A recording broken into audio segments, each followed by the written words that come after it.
Jumetume nagu kesköö, sünge ja udune. Kesksuvel läbi lõikeid aastatest teen.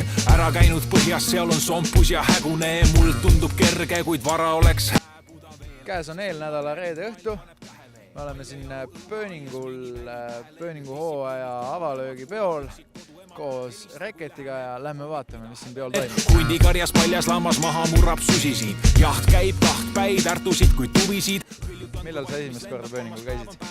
Eelmine aasta, kohe esimene päev. Ja millised ootused ja lootused tänaseks on? Loomulikult Reketit kuulda, ma olen väga suur fänn.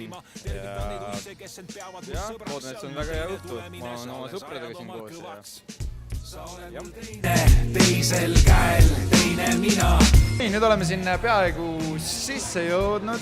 Praegu mängimas on DJ Skido ja Priitus ja lähme tšekime, mis seal sees toimub. Teisel käel, teine mina, teine hääl, teine tulek, teine päev.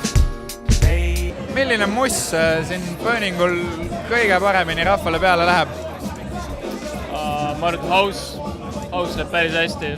Aga nagu kuulda on, see räpp läheb ka väga hästi, siis on päris palju rahvastena.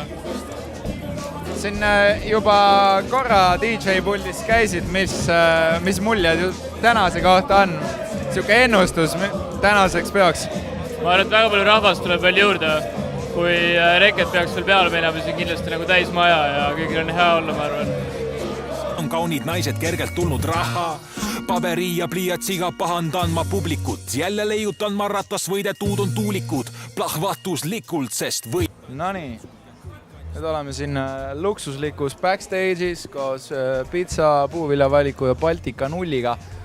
Räägime Reketiga. Reket on nüüd selle aasta jooksul siin TTÜ kampuses 3. korda. Räägi, mida sa eelmisest 2 korrast mäletad?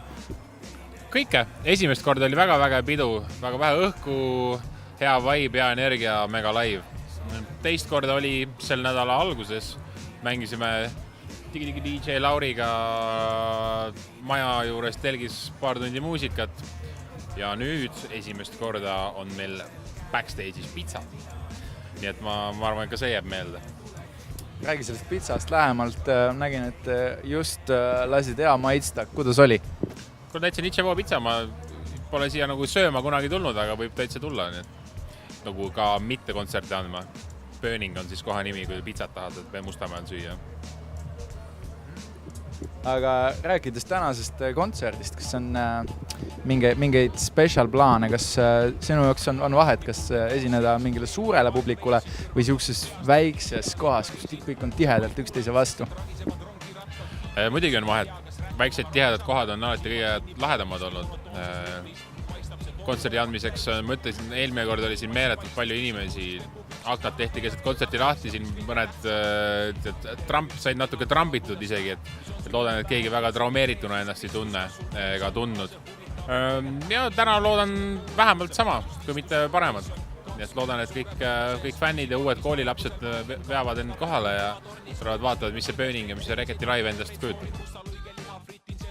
Rääkides nüüd sinust kui muusikust, mitte niisama Pööningu esinejast, siis räägi, mis siin lähimal ajal ägedad plaanis on, kui keegi tänasele kontserdile ei jõudnud või täna väga meeldis, siis kus on järgmised vägevad võimalused vaatame tulla?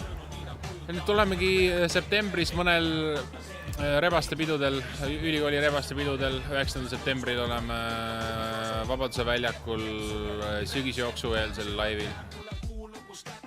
Lõuna-Eestisse läheme tagasi Illusioonis, vist oleme 23. septembril ja kontserte on jagub igast nädalavahetus, et kui kes tahab kurssi viia ennast, siis peab kõige parem allikas on siis kas Instagramist ma postitan või panen Facebooki Reketi fännilehele. Et kontserte tuleb sügisjooksul veel 10, nii et loodetavasti kõik saavad oma osa ja kellelgi ei ole õigust öelda pärast, et ei jõudnud. Kindlasti on võimalik. Hei gang, mina olen Reket ja vaadake Tipikas TV'd. Vaadake Tipikas TV! Saaba jalge vahel üürikorterisse ja siis gruppi olen listis parem oleks, et saaks sisse.